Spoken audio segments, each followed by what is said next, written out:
Singapore Goods and Services Tax, GST. Goods and Services Tax, or GST, is a broad-based consumption tax levy on the import of goods collected by Singapore Customs, as well as nearly all supplies of goods and services in Singapore. In other countries, GST is known as the Value Added Tax, or VAT. GST is currently charged at a rate of 7% on the value of supply. GST exemptions apply to the provision of most financial services, the supply of digital payment tokens, the sale and lease of residential properties, and the importation and local supply of investment precious metals. Goods that are exported and international services are zero-rated.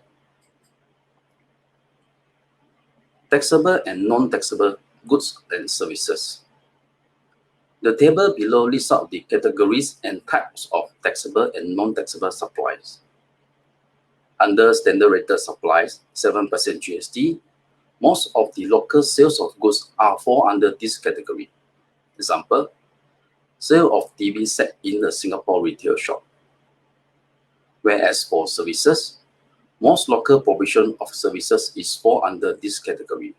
Example, provision of SaaS services to a customer in Singapore.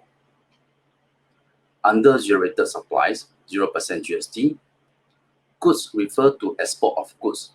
Example, sale of laptop to overseas customer where the laptop is shipped to an overseas address.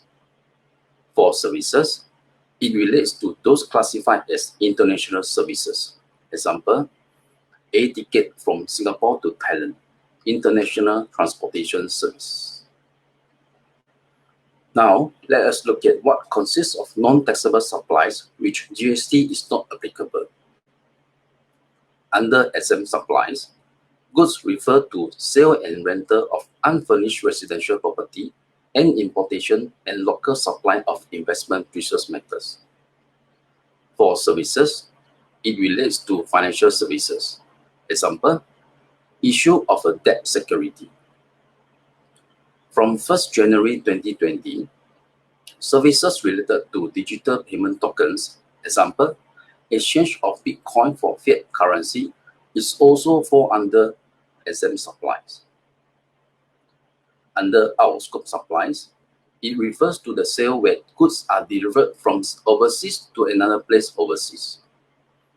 Private transactions are defined as non-business activities performed without payment or any expectation of return from the recipients.